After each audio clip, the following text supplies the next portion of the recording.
Hello, everyone, and welcome to another episode of the Deadhead Cannabis Show. I'm Larry Mishkin of Mishkin Law in Chicago. We have a great show today, so stay where you are. We've got a absolutely tremendous guest, a gentleman named Jimmy Young, who's a former Emmy Award-winning talk show host from Boston. We'll give him that. That's okay.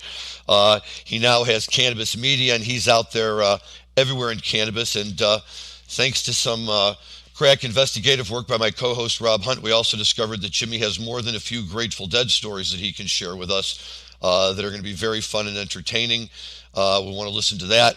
We're going to be talking about a lot of music today. Dave's Picks Volume 39, which came out the April 26, 1983 show from the Philadelphia Spectrum, as well as acknowledging that we're right upon the 49th anniversary of the Grateful Dead's very famous show in Veneta, Oregon at the Creamery, a benefit show for the Creamery up there. One of the most famous Dead shows ever, one that everyone knows about, has heard about, talks about, and which the Dead, of course, released a few years back as another box set for everyone to run out and grab. And, of course, I did, because that's what I do. But we are going to talk about that. We've got some other great, interesting stuff. Let me start off by saying hello to my co-host, Jim Marty from Colorado. Jim, how are you? Very good. Enjoying the last days of summer out here in Colorado and looking forward to talking to Jimmy. Excellent. And from the summer home in New York, we've got Rob Hunt of Linnae Holdings. Rob, how's everything with you? It's great. I'm actually back in California, if you couldn't tell by my background today, Larry. Sorry, got back That's okay. I got back 2 nights ago, and we are looking forward to talking about the Veneta show, because if there's anything I love, it's Veneta, Oregon. Anyone that's spent time at Country Fair will attest to the fact that it's a pretty special place. So anytime I get to talk about Garcia, Ken Kesey, Mountain Girl, and Ken Babs in the same show, I'm a happy guy. Well, let's start off with something else right away that's big news, and this is on the marijuana side, where we have Tilray that bought Gotham Green's debt on MedMen. Rob, what can you tell us about that? Well, I mean, if you're following the MedMen story, if you want to talk about kind of unmitigated disasters over the last year, that's certainly one of them. Certainly there's a couple stakeholders that were holding on to a fair portion of the assets of that company, whether it was Gotham Green or whether it was Inception or a couple other groups. I can't remember the one out of Chicago. But there's a handful of debt holders of that business, and Treehouse being another one, Stable Road being another one. All of them are secured by assets in MedMen. So what's recently happened is Gotham Green, who is probably the largest debt holder, just sold that debt to Tilray, which is a Canadian-based company.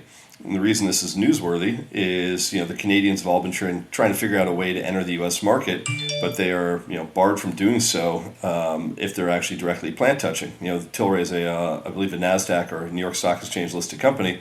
So if they were to directly touch the plant in the United States, they would lose their listing on a major exchange, and they'd be relegated back to the CSE or the TSX or the NEO. So for them, this is a pretty big move because they're testing the waters of what can be done. They're not directly touching the plant because all they're doing is holding the debt, but they've got it as a convertible. So should legalization happen, then they're able to convert directly into equity of MedMen and take a large equity stake in that company. But in the meantime, they can collect a coupon on the company going forward. So it's a really nice backdoor way for a Canadian company to enter the U.S. market with a company that they think has strong enough brand appeal and traction that it's worthwhile for them to come in and snatch up at least a portion of the outstanding debt. Jim, what are your thoughts on it? A lot of activity, a lot of profitability. We talked about GTI last week, and I'm aware of three super large deals that are in the works that are not publicly disclosed yet. So the mergers and acquisitions in cannabis is very active right now. What do you see is this like the final swan song of the MedMen saga in legal marijuana in this country? It's a crazy story. Adam Bierman is an interesting character, and we could probably talk about that all day if we wanted to. What is this?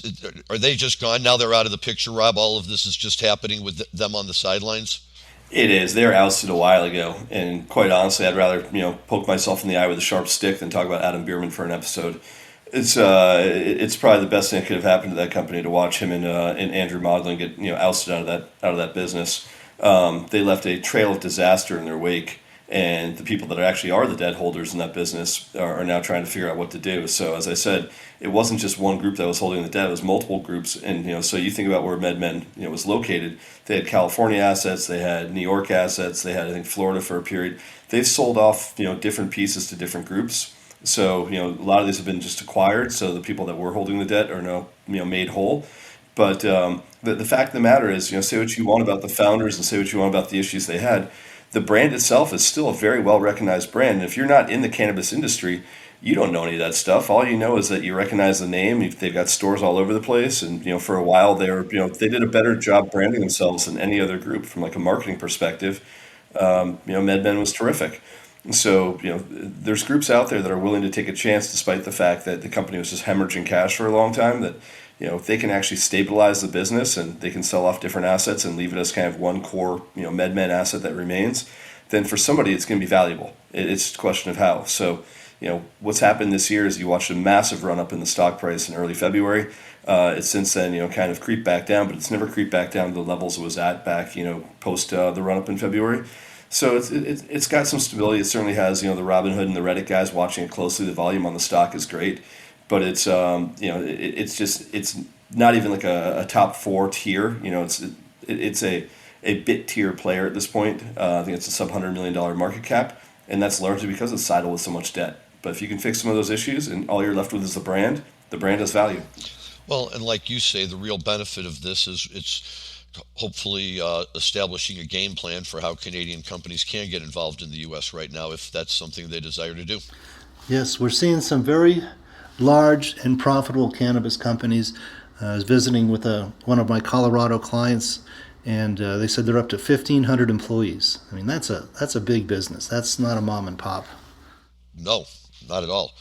Not at all. So, okay, well, the good news out of all of this, guys, that I take away from it every time is that it still amazes me that we're having this kind of conversation about a marijuana company, right? I mean, this isn't, GM we're talking about or Ford Motor or something like that. This is a marijuana company. Those of us around have known Adam Bierman and for a long time, and, whether we like him or not, the history of MedMen has kind of, tracked the arc of, the industry up to this point. But, I like the fact that there's big numbers involved. I like the fact that there's this kind of, corporate intrigue a little bit, because it normalizes. It lets investors take a look at it and say, yeah, these guys aren't any different from anybody else out there. And, without even any regard to legality issues that I know we talk about from time to time, you get normalization in the financial markets to some degree. And boy, that could be, not that it's not already there, but, the sky's the limit, I would say. Yes, as I've said many times, we will be at $100 billion legal market by 2030 is my prediction.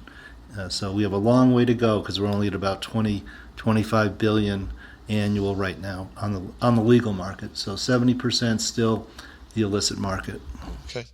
Well, something to keep our eye on, and be interesting to see how Tilray does. And yes, MedMen still is a very, very strong brand. We have one, but we had one here in Evanston. Now it's Zen Life, but all the stuff inside still says MedMen. And I'm just old-fashioned. Although they don't have the red bags, I guess that were the standard marketing thing for most of those MedMen dispensaries. So moving on for a minute here from our marijuana, let's. Although we do have a lot of music to talk about today, we have a guest who's really got some great stories, some great information, and just a great background and a great history to share with us. Jimmy Young. Jimmy, welcome very much to the Deadhead Cannabis Show. It's a pleasure to have you here. I am so honored to be amongst legends like all of you on this show.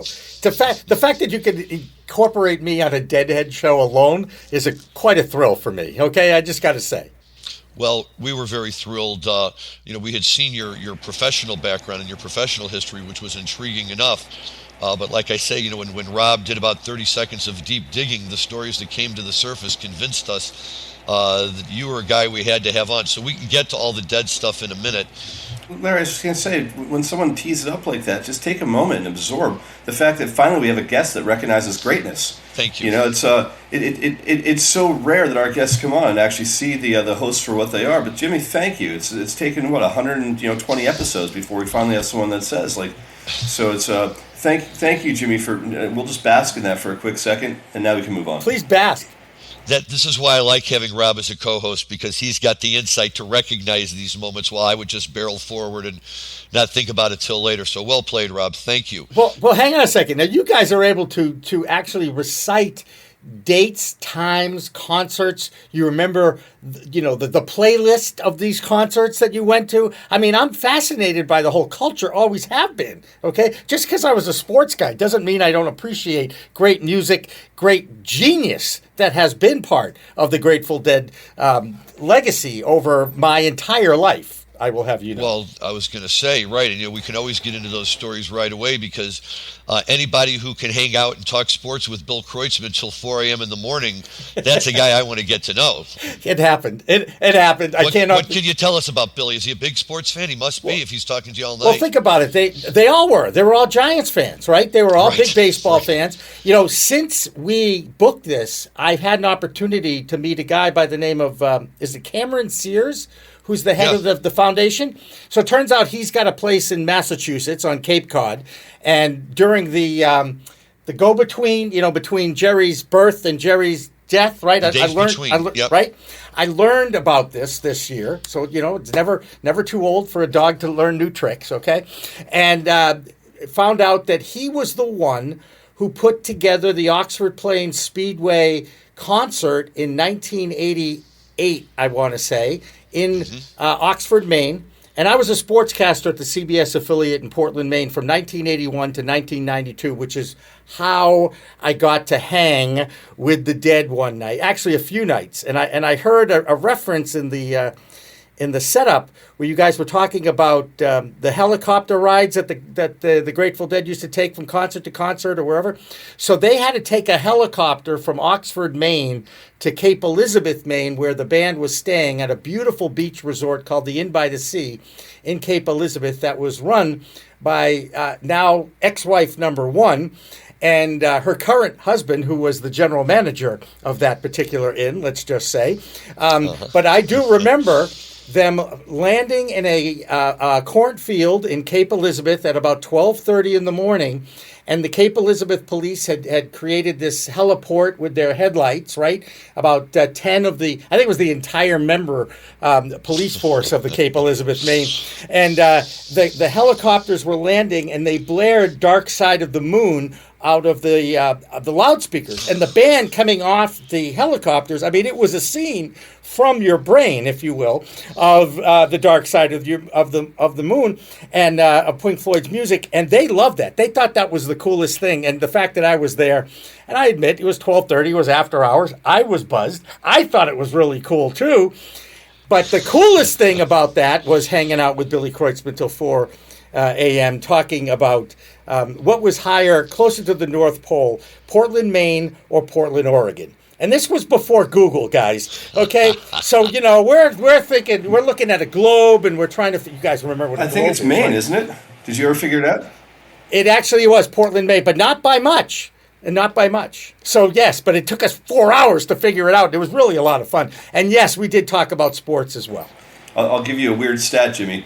The state that's closest to Africa is Maine. That makes sense because it's down east, as they say. In the world, right? It is closer to Africa, 100%. But the late Brent Midland was also in the room that night, as was the longtime publicist Dennis McNally, who was from Maine originally, and that was the only concert that I got to go backstage. Not that it was that big of a thrill, to be honest with you guys, because they wouldn't let us go into the areas. You know what I'm saying? Right, but we were behind the scenes. But I think it's really funny because it's at the same speedway that I got to interview a great NASCAR legend named Bobby Allison. Okay? Sure. All right. So at the same time, Bob, you know who that is. So I interviewed a legend of NASCAR, and then of course hung out and partied with the dead after the fact. I mean, it was. I've had a blessed life in many, many ways. I mean, I know there aren't very many people in the world who can say that they've interviewed Pele, Hank Aaron, Larry Bird, Steve D'Angelo, Bill Kreutzmann, and a few others. Let's just say through the years from the cannabis world. Bruce Linton is a friend too. I know you guys know who he is as well. So it's been, like I said, a blessed life for me. Okay. Well, are you familiar with some of the stories, the Boston Celtics and the Grateful Dead? Where come on. Wait. Hold on a second. You know I bleed green, right? I mean, I actually watched the Celtics lose the Rookie League Championship game last night to the Sacramento Kings, okay? So, of course I know Bill Walton and the stories of the dead, okay? Come on.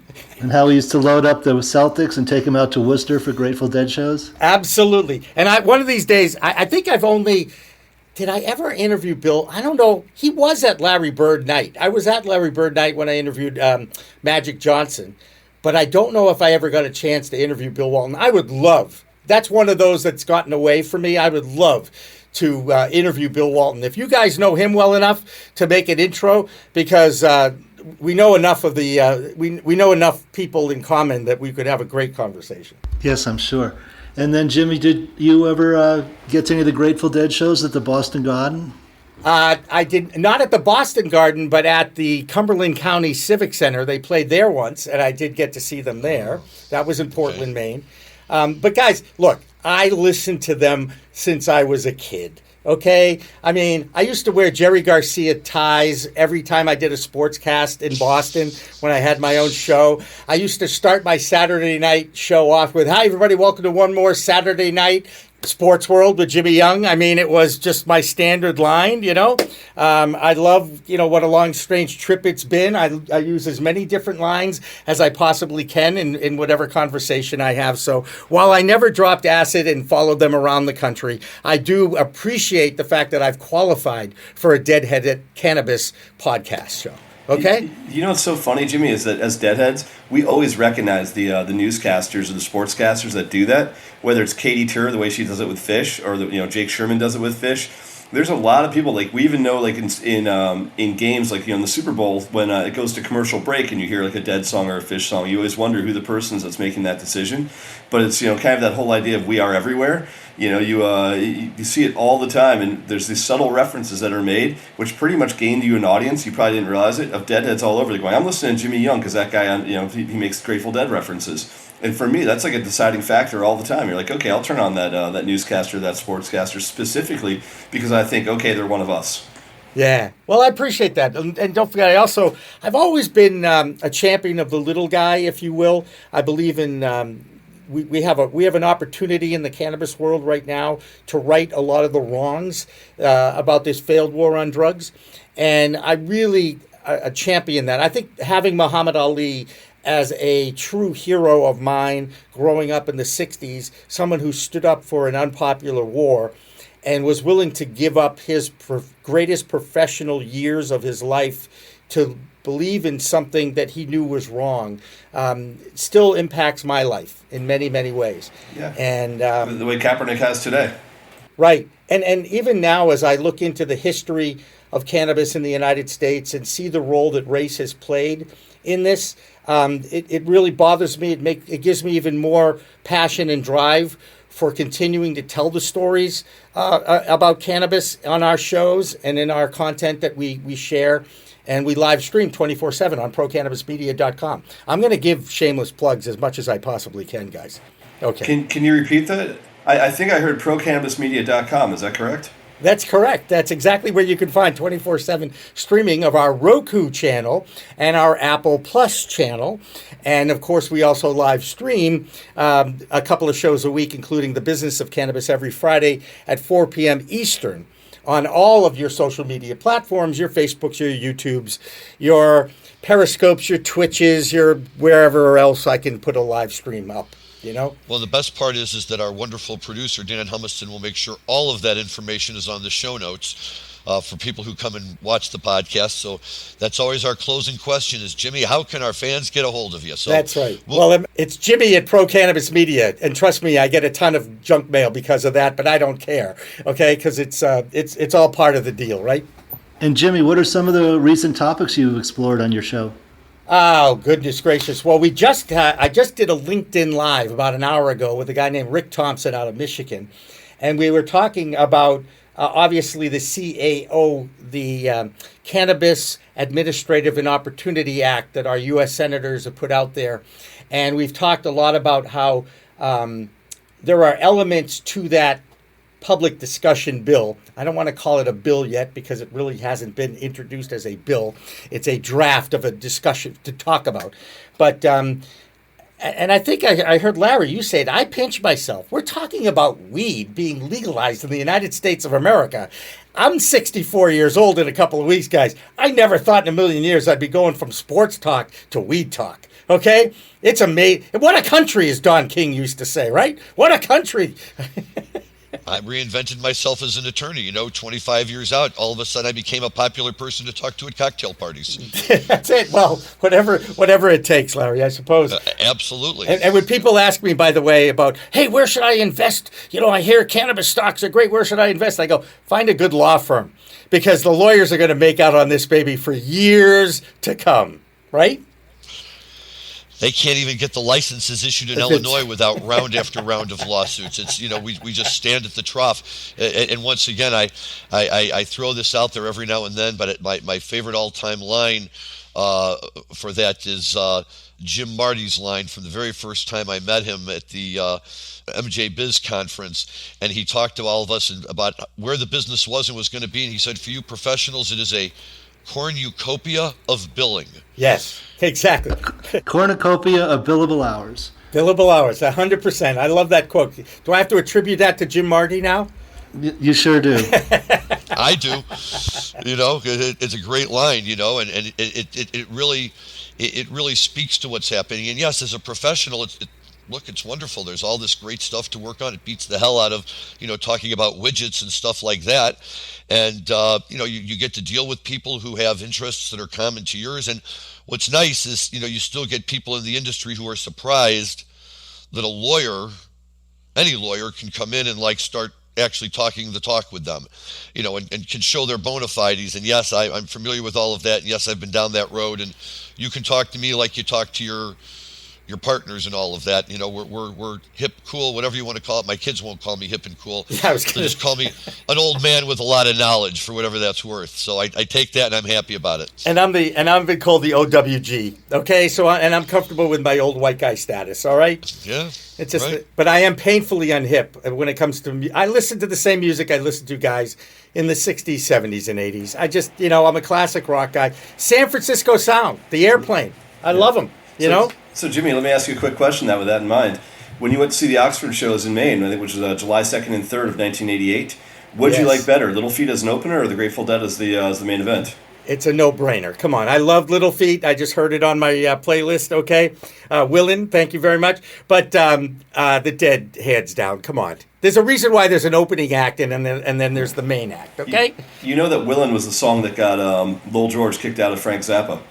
I actually heard that, yes. I did know that. That's good stuff, though, man. I love it. I love age-appropriate factoids, Well, it's one of the great rock and roll songs of all time. It's one of the great drug reference songs of all time. Absolutely. And there is one more story that I have to share from that time at the Inn by the Sea.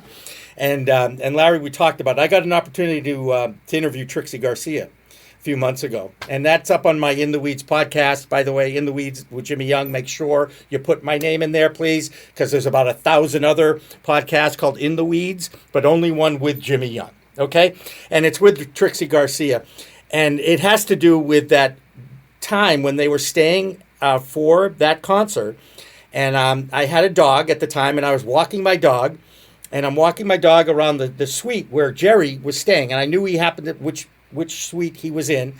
And I was walking my dog, and I looked to my right, And there, about 12 feet away from me in the window, is Jerry Garcia doing the dishes. Now, you know, it was a really odd thing, right? I'm like, oh, check it out. Jerry Garcia's doing the dishes. He sees me out there.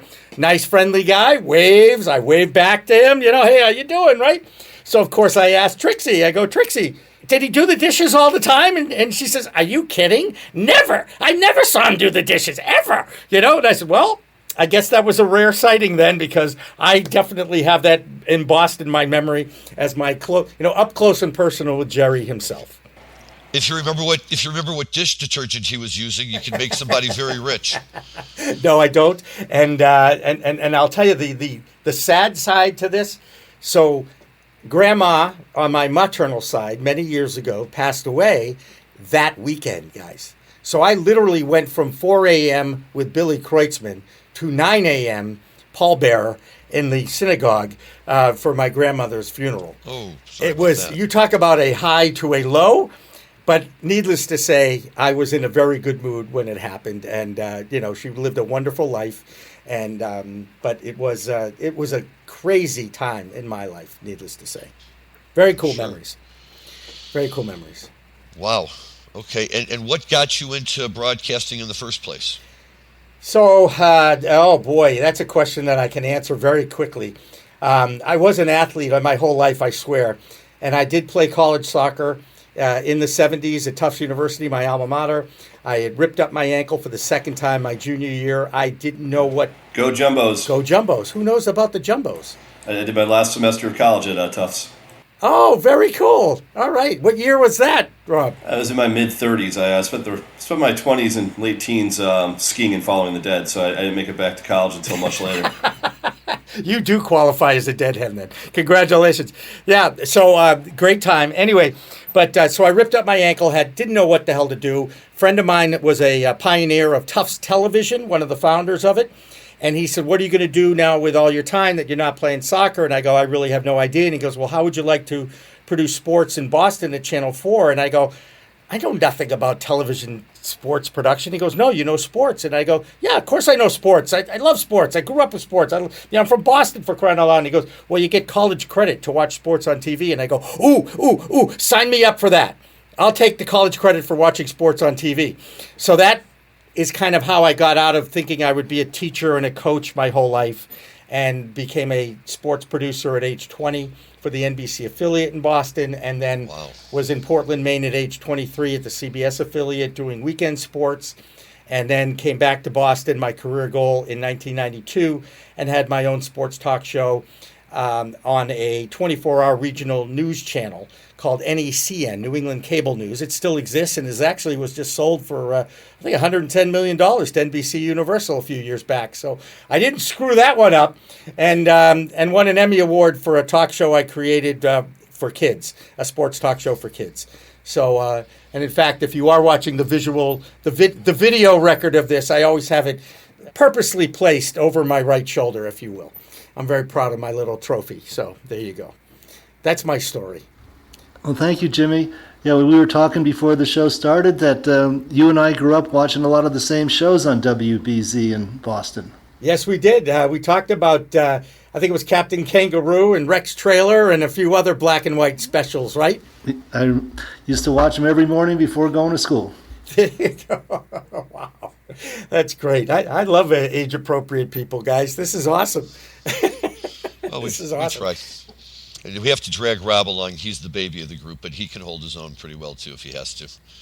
Yeah, but he knew the Jumbos were the mascot of my alma mater, okay? And I'm a three-generation Tufts alum. My father, class of 45, brother 74, sister-in-law 76, and niece 2003. And yes, I did graduate in 1979, okay? Wow, okay. So yeah, you guys have Tufts locked down cold there. Yeah. The same year I graduated from UMass. That's right. And that's where my mom went. So we have that East Coast connection. I love that. And it was the dead and weed that brought us together. Let's make sure we understand that. Right, guys?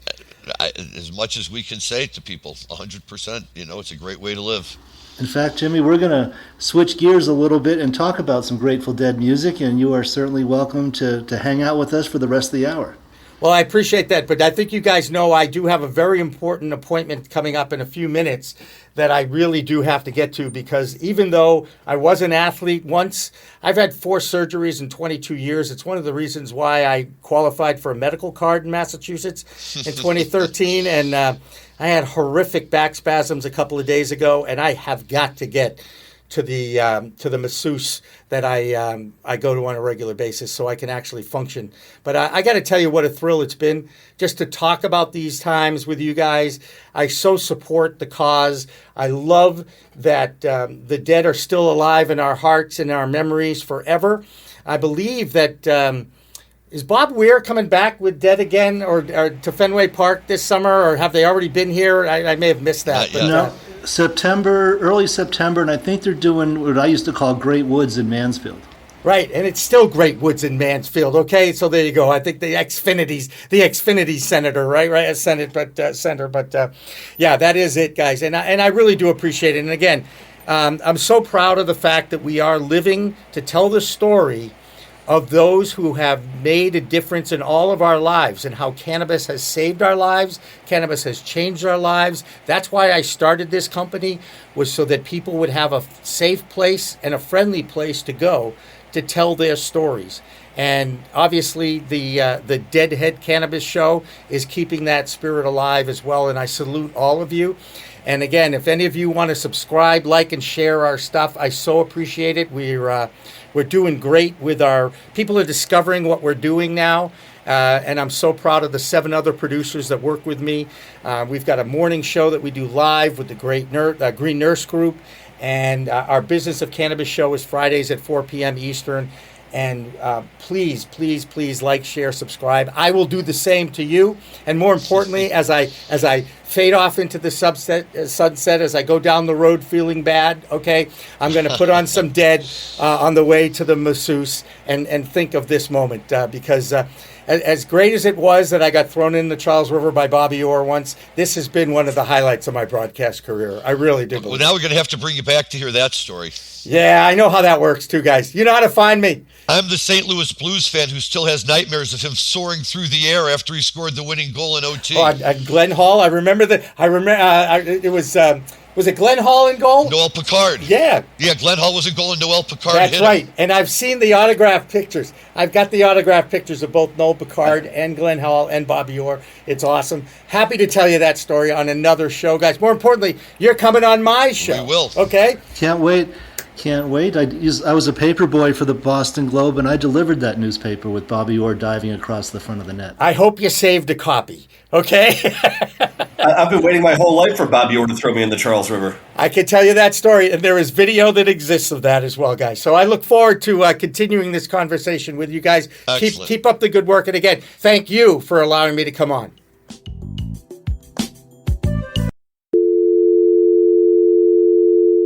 This is a sound that cannabis companies hear when they try to place an ad on Facebook, Twitter, or Google.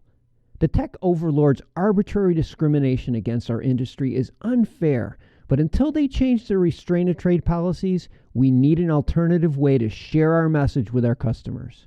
Cannabis podcasts are one of the last advertising platforms not controlled by the tech monopolies. And for as low as $9.99 a week, cannabis companies have the freedom to play their uncensored commercials to customers around the world. Don't let the tech bosses dictate how you run your business. Go to PodCONX.com, that's PodCONX.com, and for just $9.99 per week, you can go from this to this.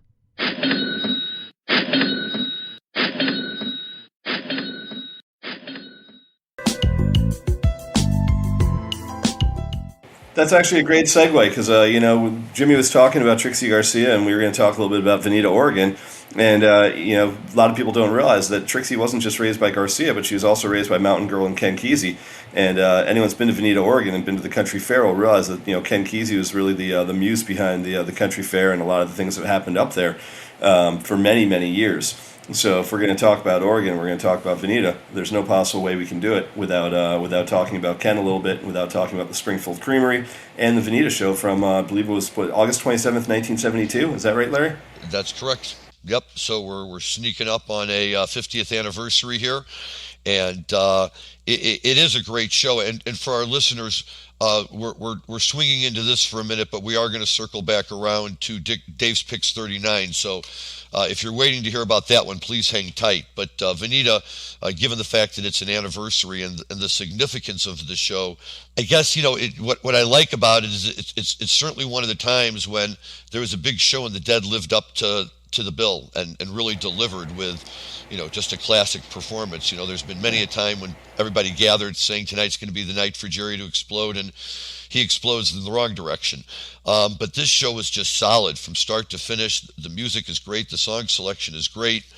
The energy from the crowd is great. In the box set from the Dead, the music is wonderful, but they also give you the Sunshine Daydream film that was about this show. It's something that everybody should check out if you haven't. And you can go online and find most of this content that I'm talking about. But people kind of talk about it with a certain level of awe and reverence. And I have to say, I have never been out to Veneta, so I can't comment on it in person. But Rob, you've been there. I have been there, and I was actually meant to go to a Grateful Dead show there on August 22nd, 1992, which was canceled. They canceled 5 nights in 1992, and that was one of them. So I had tickets in hand. I was supposed to go see the Dead play there. But I've been there for Country Fair a couple times, and I can tell you that if anyone out in the audience has been to Country Fair, it used to be that you could camp and stay there all night, and there was probably no stranger place in the world than camping at Country Fair. And it got to be such a scene that they ended up kind of making it invite only, and they had what was called, I think it was called the Veneta Navy, which was Kesey and all the rest of the pranksters, Babs and all the rest of those guys that would send their guys to patrol the river that surrounded the fairgrounds for the most part. And if you didn't have an invite in at night, you couldn't come, because what happened late at night was stuff of legend, and everyone wanted to be a part of it, but there just wasn't enough room for everyone to be there, so they'd limit it to a couple hundred people. So I'll tell you that's some of the craziest things I've ever sort of seen or not sure I've seen in my life happened on that island at night at the Veneta County Fairgrounds. But that fair is still going on, and for anyone out there that has not gone to see Veneta Country or the Oregon Country Fair in Veneta, definitely make it a point sometime in your life to go check it out. That's one of the last great areas, and it's set up as a Renaissance fair. So there's all sorts of infrastructure there for like jousting and puppets and other cool stuff. So it's the closest thing we have in the East Coast is Bread and Puppet in Vermont, but the Veneta County Fairgrounds were set up specifically to kind of put on different events and different plays with 2 or 3 different stages around the spot, and these great pathways that would lead from one area to the other. So really, really cool, and not too far from Eugene, which is it's a great area. Well, I have never been to that part of the world, and I am dying to get out there, and I'm sure that I will. Unfortunately, not to see the Grateful Dead play, but still to take in all the beauty of it that's out there, and that's one of the things that really comes through on this music from Veneta is just the great energy they have going and everything that's happening with them. I personally am a big fan of Bertha in the first set. They play it totally out of location for where it normally goes. Jerry's on fire with it. It's a set closer. Well, that's true, actually. It is the set closer, which is very rare if you talk about it. The first set closer, I can't ever remember that for Bertha. And then in the second set, or the third set, at least the way they label it in the CD disc box, they've got a 31-minute Dark Star that spills over into El Paso. And I guess there was just a period of time for them in late 70, 71, and early 72 maybe, where for some reason El Paso got matched up with Dark Star quite often. And, I've seen it on a couple of recordings that they've released where either right in the middle of the Dark Star, they break into El Paso and then go back to Dark Star, or they use it as a lead-in or a lead-out. And don't know why, but on this recording, it sounds really, really good. Well, that's why that set is such a strange one. It's a 4-song third set that starts off with a monster Dark Star and then goes into 2 country tunes. I think it's a Marty Robbins tune in El Paso and then a Merle Haggard song in Sing Me Back Home. And then they come back with classic Grateful Dead with a Sugar Mags closer. So it's like, you go from the ultra psychedelic to 2 country tunes to kind of like your classic Americana Grateful Dead and Sugar Mags. It's such a strange 4-set combination pairing, but somehow it works really well. Yes, I heard an interview recently with Bob Weir talking about that, and he said back in the 60s, the rock and roll stations in the Bay Area played a lot of country western, and that's where they got the Marty Robbins, the Merle Haggard, the Johnny Cash songs came into the repertoire of the Grateful Dead. And I'm glad they did. You know, it's great music. They kind of took it and made it their own. For me, it definitely opened the door into other musicians that I might not have ever found my way over to, but for the fact that the Dead were covering their music. So I thought, oh, well, I might as well go check out the original and hear what it's all about. So Veneta is a great show. Hard to believe it's 49 years ago. The stories are legend. Check them out. Read about it. If you don't know who Ken Kesey is, by all means, you got to read about Ken Kesey. Babs, the Waldos were involved with the Dead back in the day. The Waldos are always fun to talk about as well. The group that is unofficially credited with coining the 420 phrase. So, they're always a popular conversation piece. And for our younger listeners, a must-read is Tom Wolfe's The Electric Kool-Aid Acid Test. Yes. Well, I was going to say a must-read also is Ken Kesey's books. One Flew Over the Cuckoo's Nest gets all the attention, but I think Sometimes a Great Notion is probably a better book. So if anyone wants to know what being a logger was like, and a great movie, yeah, and a terrific movie. It's a very, very tragic movie, and I think the sense of desperation towards the end of being sort of pinned by a log in the river is a tough one. If anyone doesn't understand the reference to the title of the book, it was I think it's the Leadbelly songs. It's Goodnight Irene. So the title of the book is taken from the line, sometimes we live in the country, sometimes we live in the town, sometimes we take a great notion to jump in the river and drown. And that was the sort of the thought behind the idea of writing a book about loggers that ultimately pay the ultimate price for logging on the river. Ken Kesey is amazing, and the combination of him and the Dead and the Pranksters is another topic for another day, because getting to talk about the acid tests and all the craziness that they all did. But it is fun to kind of talk about it and kick it around, and to always look into it and see what's happening. Let's turn our attention then back over to Dave's picks, 39 for a minute. Jim, what are your thoughts on that release? Well, I've been listening to it quite a bit, a couple times all the way through, out in my barn at good solid volume. And I have to say, an amazingly long show, 2 segments of space. Yes. And a fine Help on the Way, Slipknot, Franklin's Tower. Really enjoying the heck out of it. There's a good trucking on there. I think they come out of space into trucking. There's a killer Morning Dew. So, really enjoying the heck out of Dave's Picks 39. Well, it's funny that you mentioned trucking, Jim, because the music I'm going to ask Dan to tee up for us here in a second comes towards the end of the trucking, as it's getting ready to transition into the Morning Dew. And by the way, the Morning Dew is tremendous too, but we're going to focus on the trucking for a minute. Number one, it's a 1983 trucking, and 83, I think the boys were, at the height of their powers, at least for my era of seeing them. And, there were 1995 truckins where it felt like they were going through the motions. In 83, they were living it, and if you listen to the entire song, which we won't have time to do, you can really hear that coming through. Bobby's voice, Jerry's playing is just crisp and clear and as good as it could be at that point in time. But where we're going to pick it up is towards the end. And since we don't let our clips run for very long, it's kind of hard to squeeze in 2 important parts that I want to get. But we're gonna start right around the 5:43 mark of the song, so that we can catch Phil's big bass bomb, and you have to be listening for it because it's going to happen right away. But this was Phil when he was just out there having a good old time and making your knees rock, even if you were sitting back in the last row. But what the real joy of this transition for me is that as you get out of the trucking and start to go a little bit farther down, Jerry jumps into a tease of Nobody's Fault But Mine.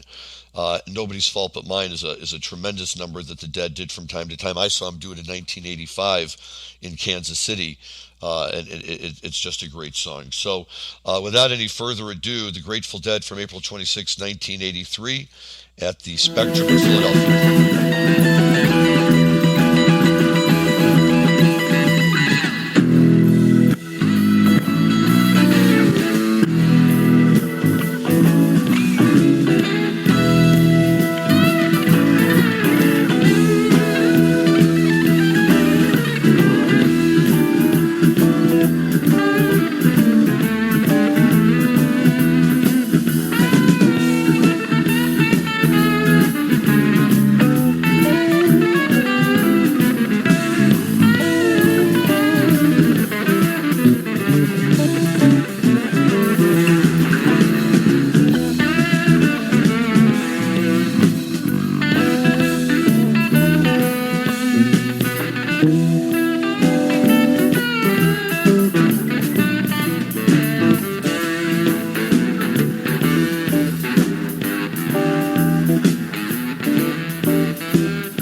that's hot, guys. That's as good as it gets. I mean, Man, Phil is just thundering on his bass. oh, I love that, and having just seen Fish, and meaning zero disrespect to Fish, because I love Fish, and I love Mike Gordon when he's up there at the beginning of a Weekapaw Groove, and he's really playing that bass, frenetically.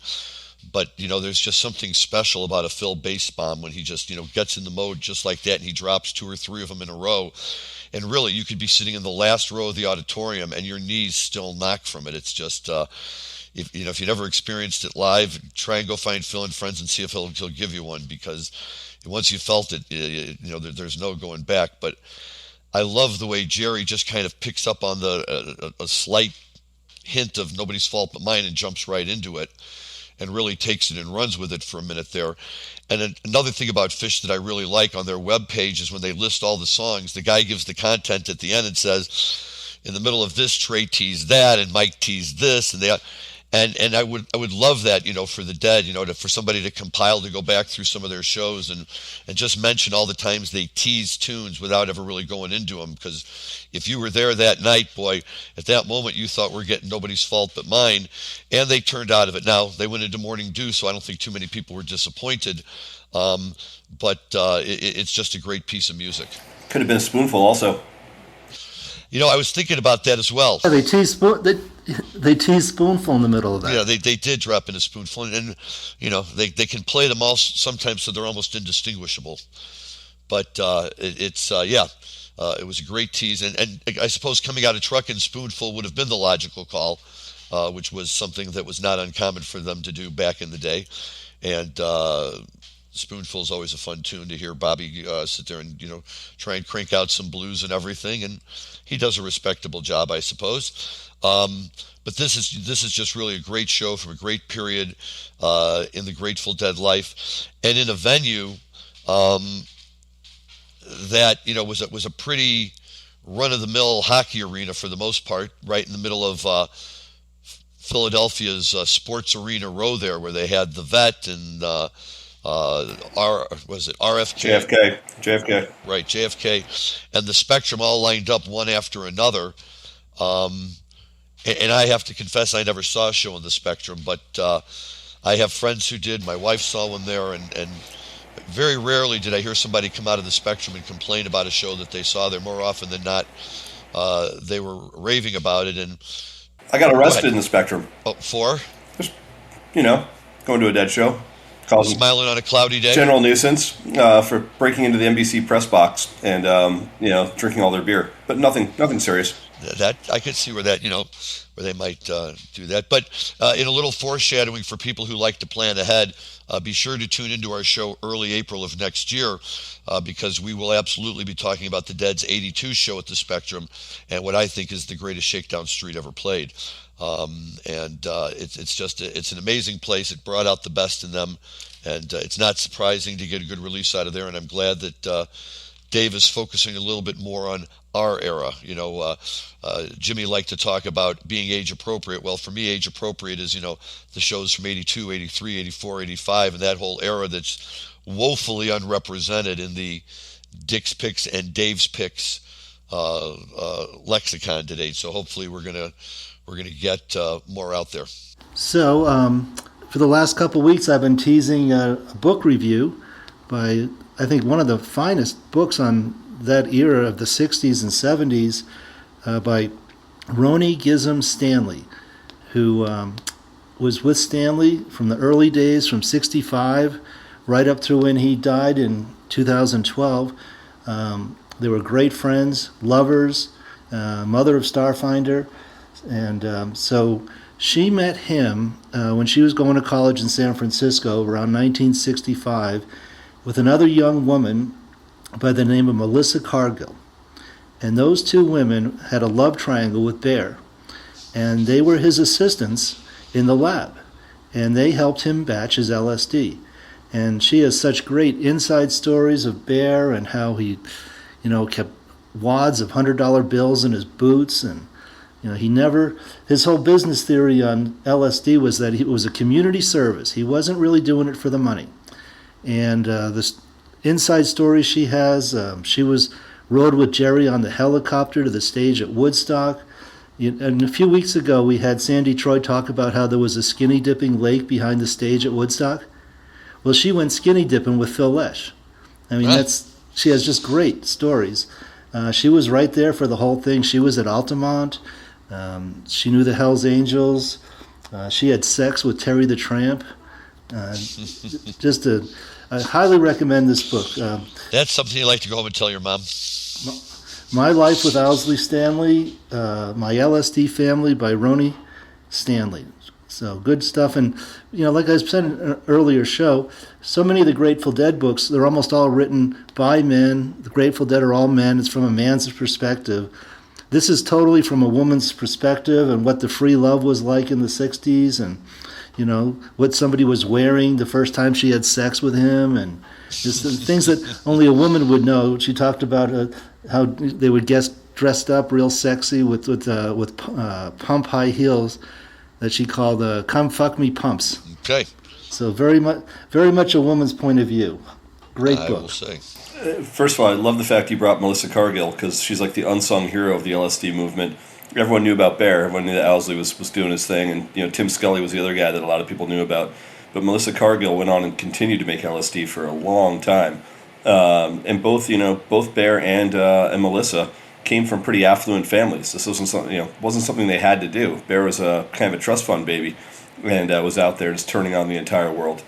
So, for all the people that don't know the history of LSD and kind of how it was disseminated throughout the United States in the 70s, go read the history of Melissa Cargill and of Tim Scully and of Owsley Stanley, and definitely read the book that Jim's making reference to. Yes, and there's another great book, and I forget who the author is, but the name of the book is Bear. Both Melissa Cargill and Roni were with Bear when he got arrested, and he covered for them. These chicks were just hanging out at the house. Meanwhile, they were actually very smart chemists. Yeah, Melissa's a great chemist. And the other thing that Bear did, as soon as he figured something out, and in this book there's actually sketches of his lab equipment and how he made LSD, and actually his last batch was made here in Denver. And back in those days there was no airport security. He flew back with a giant crystal of LSD that he would batch into 250, 270 milligram capsules that sold for $3 a piece. And just such great, all kinds of stories about that. But they rented a house here in Denver and batched it. And many years later, do I have the name right? Albert Hofmann, who actually invented LSD in the 40s in Europe? Albert Hofmann, he did for Sandoz Laboratories, which is now Novartis. Did it in Switzerland, but that's right. Bicycle Day. Oh, yeah, Bicycle Day. I actually have some paper in my freezer that has bicycles on it. And anyway, John Barlow ran into him many years later, before Albert Hofmann passed away, at some kind of a conference. And Albert Hofmann said, Bear got it. He was the only one that figured it out, and he got it. And what he used to do, Bear, he would, as soon as he figured something out on how to make 99% pure LSD, he would share his information with the other chemists in the industry who were making, illicit market LSD. So the fact that we still have very good LSD out there, you can thank Bear for being generous with his information. That's when he got arrested, he told the cops it was for his personal use, and he always, like I said, he thought, and people really thought this, and they still do that. And we're looking at all the violence right now in Afghanistan, that LSD would make the human race less violent and more peaceful. That was really a belief that people had in the 60s and 70s, and Bear was part of that. He wanted to turn as many people onto LSD as he possibly could. Well, I've eaten a lot of LSD and I haven't killed anyone, so maybe it's true. Well, or look, if you just find a way to get it, sent over to the Taliban and convince them to take it, then we might really be in good shape. Oh well. Okay, guys, great show today. A lot of topics covered in a slightly extended format today, time-wise. Again, thank you very, very much to our guest Jimmy Young, who joined us earlier in the show. Great conversation with my co-hosts Jim and Rob on the Veneta, Oregon show, on Dave's Picks 39 from Philly in 1983. on Owsley Stanley, and we always seem to have more topics than we have time to talk about, so that's a good thing. Anybody got any live music coming up? They got 3 Fish shows Labor Day weekend. They just announced you will need to show proof of vaccination, so I downloaded mine from Walmart.com. Yep, I saw that they're going to start requiring that.